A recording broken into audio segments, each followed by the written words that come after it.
షేక్ చేస్తున్న biggest gas Chiranjeevi Balakrishna ఒకే తెరపై.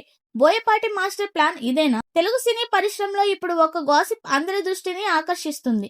దశాబ్దాలుగా బాక్సాఫీస్ వద్ద పోటీ పడుతూ కోట్లాది మంది అభిమానులను సంపాదించుకున్న ఇద్దరు legendary actor megastar Chiranjeevi, Nandamuri Balakrishna ఒకే సినిమాలో కనిపించబోతున్నారనే ప్రచారం ఇండస్ట్రీలో హాట్ టాపిక్ గా మారి ఫిలిం నగర్ వర్గాల్లో వినిపిస్తున్న సమాచారం ప్రకారం ఈ భారీ మల్టీస్టారర్ కు దర్శకుడు బోయపాటి శ్రీను కథను సిద్ధం చేస్తున్నారట. మాస్ ఎలివేషన్స్ కు పెట్టింది పేరైన బోయపాటి ఇద్దరు స్టార్ హీరోల ఇమేజ్ కు ఏమాత్రం తగ్గకుండా కథను రెడీ చేయాలని కోరుకుంటున్నారు. అంతేకాదు ఈ ప్రాజెక్టును ప్రముఖ నిర్మాత దిల్ రాజు నిర్మించే అవకాశం ఉందనే ప్రచారం కూడా జోరుగా కొనసాగుతుంది. సంగీత బాధ్యతలను S S Thaman powerful background score తో ఈ సినిమాను మరో స్థాయికి తీసుకెళ్లే ప్లాన్ ఉందని కూడా ఇండస్ట్రీలో చర్చ జరుగుతుంది.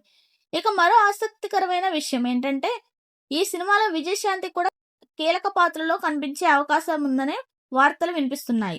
ఒకప్పుడు చిరంజీవితో ఎన్నో సూపర్ హిట్ సినిమాల్లో నటించిన విజయశాంతి ఇప్పుడు బాలకృష్ణ, చిరంజీవి ఇద్దరితో కలిసి ఒకే సినిమాలో కనిపిస్తే అది అభిమానులకు నిజంగానే పండుగ అవుతుంది. తెలుగు సినిమా చరిత్రను చూసుకుంటే ఎన్టీఆర్, అక్కినేని నాగేశ్వరరావు, కృష్ణ, శోభన్ బాబు, కృష్ణంరాజు వంటి తొలితరం స్టార్ హీరోలు కలిసి నటించి ప్రేక్షకులను అలరించారు.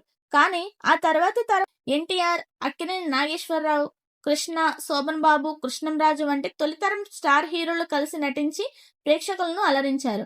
కానీ ఆ తర్వాతి తరం స్టార్ హీరోలైన చిరంజీవి, బాలకృష్ణ, నాగార్జున, వెంకటేష్ల కాంబినేషన్ మాత్రం ఎప్పటికీ కలగానే మిగిలిపోయింది. ఇప్పటికే పలుమార్లు చిరంజీవి, బాలకృష్ణ ఇద్దరు మంచి కథ వస్తే కలిసి నటించడానికి అభ్యంతరం లేదని చెప్పిన సందర్భాలు ఉన్నాయి. దీంతో ఈ గాసిప్ కు మరింత బలం చేకూరింది. అయితే అసలు కథ ఏంటి? బోయపాటి నిజంగానే ఇద్దరు హీరోలను ఒప్పిస్తారా? అభిమానులను ఎన్నాళ్లుగానో ఎదురు చూస్తున్న ఈ కళ నిజమవుతుందా అనే ప్రశ్నలు ఇప్పుడు సోషల్ మీడియాలో వైరల్ అవుతున్నాయి. ఒకవేళ ఈ ప్రాజెక్ట్ నిజమైతే తెలుగు సినీ పరిశ్రమలోనే అతిపెద్ద మల్టీస్టారర్ గా చరిత్ర సృష్టించే అవకాశం ఉందని సినీ విశ్లేషకులు అభిప్రాయపడుతున్నారు. రెండు స్టార్డమ్లు ఒకే తెరపై Boyapati mass taking, Thaman background score, Dil Raju గారి నిర్మాణ విలువలు ఇవన్నీ కలిస్తే బాక్సాఫీస్ వద్ద రికార్డులు బద్దలయ్యే అవకాశం ఉందని అభిమానులు ఊహాగానాలు చేస్తున్నారు.